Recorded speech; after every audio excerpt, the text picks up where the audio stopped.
दोस्तों, आप सबको नमस्कार। बहुत दिनों के बाद मिल रहे हैं। मैं बाहर गया हुआ था और गुजरात और कई जगहों में मैंने कुछ सभाएं ली हैं और इसके बाद आपसे रूबरू हो रहा हूं। एक बहुत दुखद घटना जो मुझको वहां पता चली कि यहाँ पे खूब जोर जोर से FCRA, NGO, धर्मांतरण, इसका हल्ला विधानसभा में मचा है।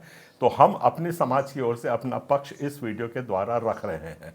सबसे पहली बात हमको ये समझना होगा, 21 मिलियन डॉलर्स की उसमें बात हुई थी। ये होता है 180 करोड़ रुपए, जिसके ऊपर से सारा विवाद चालू हुआ। 180 करोड़ अमेरिका की सरकार ने भारत सरकार को दिया, इसलिए दिया ताकि जो वोटिंग होती है हमारे देश में, उस वोटिंग में वोटर्स जो हैं, जो वोट डालने आते हैं, उनको निकाला जाए और ताकि ज़्यादा से ज़्यादा वोट चले।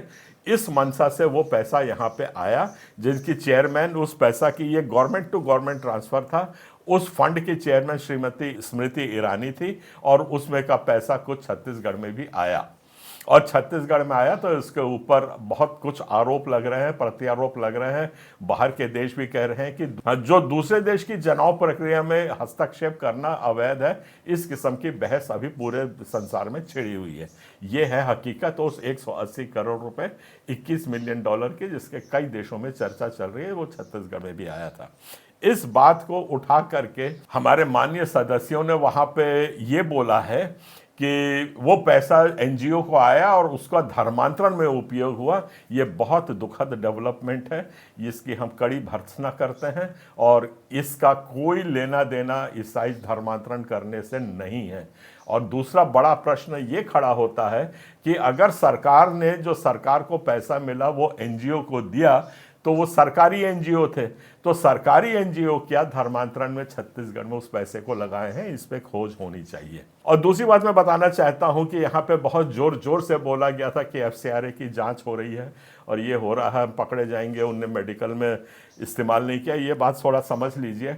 FCRA कोई आज भाजपा का या किसी पार्टी का देन नहीं है। ये 1962 में इंदिरा गांधी ने FCRA लगाया था, जिससे हमारे सब चर्च की फंडिंग बंद हुई थी। और ऐसे और कई संगठन जितने थे, धार्मिक संगठन, उनकी फंडिंग बंद कर दी गई थी। उसका हमें कोई मलाल नहीं है, बल्कि स्वागत है। आज हम अपने पांव पे खड़े होने के लायक हो गए हैं। उस FCRA के लिए एक राष्ट्रीय बॉडी बनी हुई है जो दिल्ली में है और वो हर एक FCRA पे निगरानी रखती है।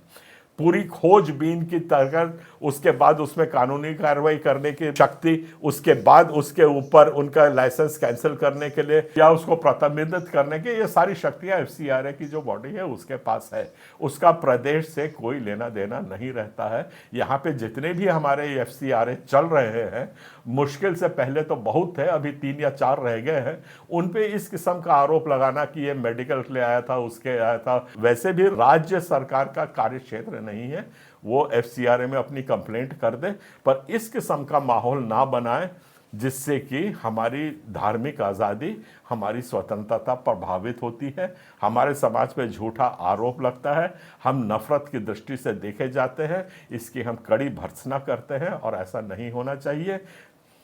सब नागरिक को बराबर का दर्जा प्राप्त है। आपको कोई भी मलाल है, कोई भी शिकायत है, तो उसके लिए कोर्ट कचहरी, कानून और सब कुछ है, उसका सहारा लिया जाना चाहिए। और इस किस्म से एक समाज को कटघरे में करना बहुत ही दुखद परिस्थिति आज हमारे छत्तीसगढ़ में बनती जा रही है।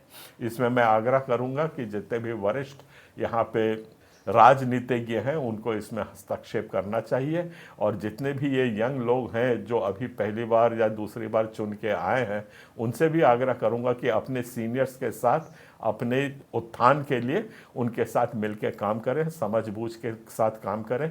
ऐसा ना हो कि बहुत बड़ी बात ये बन जाए, क्योंकि जितने भी काम किए गए हैं वो सब हमारे संविधान ऐसा काम करने की इजाज़त नहीं देता है। हम लोग अभी इस मुद्दे पे और कुछ नहीं करेंगे, पर ज़रूरत पड़ने पर हम सुप्रीम कोर्ट का दरवाज़ा ज़रूर खटखटाएंगे कि इस किस्म के नफरती भाषण जो हो रहा है, इससे हमारे समाज के धार्मिक स्वतंत्रता आहत हो रही है। हमारे मौलिक अधिकार करीब करीब समाप्ति की ओर बढ़ चुके हैं। ऐसी याचिका हम सुप्रीम कोर्ट में लगाएंगे। ये मैं आप लोगों को जानकारी दे रहा हूँ और अपने समाज के लोगों को बोल रहा हूँ, आप लोगों को कतई घबराने की ज़रूरत नहीं है।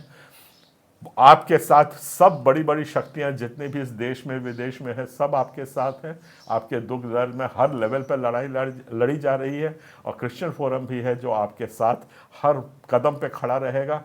ज़रूरत है आप लोगों को संगठित होने का, एक मन बना करके आपको काम करने का, क्योंकि संगठित होए बगैर आप ये युद्ध नहीं जीत पाएंगे। आज हम युद्ध के बिल्कुल बीचों बीच में हैं। इस वक्त छोटे मतभेद लेकर के आगे पीछे दौड़ने से आपको कोई फ़ायदा नहीं होगा। अभी संगठित होइए, सुरक्षित रहिए और मजबूत बनिए, यही मेरी आग्रह है। आप सबको जय मसीह, जय जोहार।